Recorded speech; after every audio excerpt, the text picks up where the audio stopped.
বন্ধুরা, শীতের হাওয়ার সাথে সাথে বইছে দিন বদলের হাওয়া। আর বাংলাদেশে এখন 4G নেটওয়ার্কের অন্তর্ভুক্ত, অর্থাৎ চতুর্থ প্রজন্মের নেটওয়ার্কের অন্তর্ভুক্ত। বন্ধুরা, এই ভিডিওতে আজকে আমি আপনাদের সাথে শেয়ার করব 4G নেটওয়ার্ক কী, 4G নেটওয়ার্কে কী কী উপকারে আসে এবং 4G নেটওয়ার্কটি ব্যবহার করতে হলে আমাদের কী কী করণীয়। সো অবশ্যই ভিডিওটি সম্পূর্ণ দেখতে থাকুন।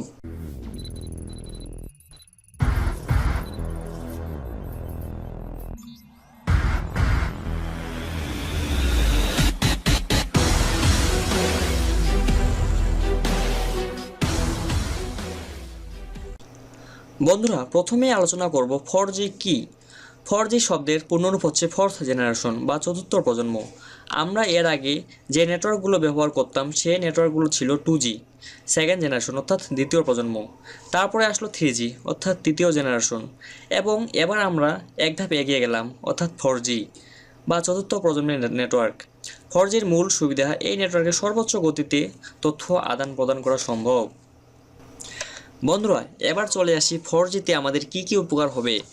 বন্ধুরা, 4G আসার সাথে সাথে আমাদের নেটওয়ার্কটা অনেক বেশি স্ট্রং হয়ে যাবে, অর্থাৎ গ্রাম অঞ্চলের এখন পর্যন্ত 3G ভালোভাবে পৌঁছায়নি, সে অঞ্চলগুলো এখন ভালোভাবে 3G পৌঁছে যাবে, অর্থাৎ অনেক স্ট্রংভাবে আপনারা 3G ব্যবহার করতে পারবেন। 4G নেটওয়ার্কটি পৌঁছাতে গ্রামে অনেক বেশি সময় লেগে যেতে পারে, তারপরও কিন্তু আপনারা স্ট্রং 3G ব্যবহার করতে পারবেন। বন্ধুরা, 4Gর আরেকটি যে উপকার সেটি হচ্ছে বিভিন্ন অ্যাপস এর মাধ্যমে ভিডিও কল বা ভয়েস কোয়ালিটিটা আরও অনেক বেশি স্ট্রং হয়ে যাবে, এবং আপনি এইচডি কোয়ালিটিতে আপনি যে কারো সাথে কথা বলতে পারবেন। বন্ধুরা, 4Gতে আরও একটি বিশাল উপকারিতা হচ্ছে, সেটি হচ্ছে হাই স্পিড ইন্টারনেট। অর্থাৎ 3Gতে আমরা যখন ইন্টারনেট ব্যবহার করতাম, আসলে ইন্টারনেট বাফারিং হতো কিংবা কোনো কিছু দেখতে পারতাম না, মজা করতে পারতাম না। কিন্তু 4G আসার সাথে সাথেই আপনি আরও সুপারফাস্ট ইন্টারনেট ব্যবহার করতে পারবেন, অর্থাৎ 3G থেকে 2 গুণ আপনি ইন্টারনেট ব্যবহার করতে পারবেন। বন্ধুরা, এছাড়াও 4Gর আরও ইন্টারনাল এবং এক্সটার্নাল উপকারে আসে, যেমন কল ড্রপ হওয়াটা বন্ধ হয়ে যাবে এবং আপনার এলাকার নেটওয়ার্কটি অনেক বেশি স্ট্রং হয়ে যাবে, ইন্টারনেটের দাম কমে যাবে এবং আরও অনেক কিছুই হবে। তো বন্ধুরা, এখন আলোচনা করব 4G নেটওয়ার্ক পেতে গেলে আপনাকে কি কি করতে হবে এবং আপনার করণীয় কি কি। বন্ধুরা, 4G নেটওয়ার্ক ব্যবহার করতে হলে প্রথমে যেটা করণীয় সেটা হচ্ছে আপনার সিমটি অবশ্যই 4G হতে হবে।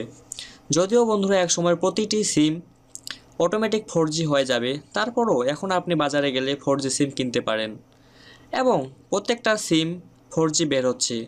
তো এই সিমটি কিনলে আপনারা 4G নেটওয়ার্ক ব্যবহার করতে পারবেন। আর একটি যেটি ইম্পর্টেন্ট বিষয় বন্ধুরা, শুধু 4G সিম হলেই হবে না, আপনার মোবাইলটিও অবশ্যই 4G সাপোর্টেড হতে হবে।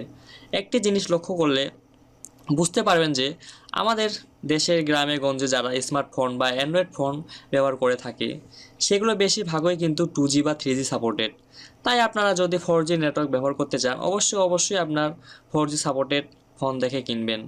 বন্ধুরা, 4G নেটওয়ার্ক ব্যবহার করতে হলে আরেকটি কাজ করতে হবে, সেটি হচ্ছে আপনাকে অবশ্যই 4G নেটওয়ার্কের এলাকার মধ্যে থাকতে হবে। আপনি যদি 4G নেটওয়ার্কের এলাকার বাইরে থাকেন, তাহলে কিন্তু আপনি 4G ব্যবহার করতেই পারবেন না। বন্ধুরা, যদিও এখন পুরো বাংলাদেশে 4G আসেনি, শুধুমাত্র ঢাকায় এসেছে, আশা করা যায় এক সময় সব জায়গায় 4G নেটওয়ার্ক পৌঁছে যাবে দ্রুত গতিতে, এবং আমরা খুব দ্রুতই 4G নেটওয়ার্ক ব্যবহার করতে পারবো এবং 4Gর মজা নিতে পারবো। বন্ধুরা, এই ছিল আজকের মতো। আশা করি ভিডিওটি আপনাদের অনেক ভালো লাগবে। ভালো লাগলে অবশ্যই ভিডিওটি লাইক, কমেন্ট ও শেয়ার করবেন। আর নতুন টিপস পেতে সাবস্ক্রাইব করতে ভুলবেন না। তো আজকে এই ছিল মূলত টিউটোরিয়ালটি, আপনাদের হয়তো অবশ্যই ভালো লেগে থাকবে। তো এই পর্যন্তই ছিল আজকে। আপনারা সবাই ভালো থাকবেন, বাই।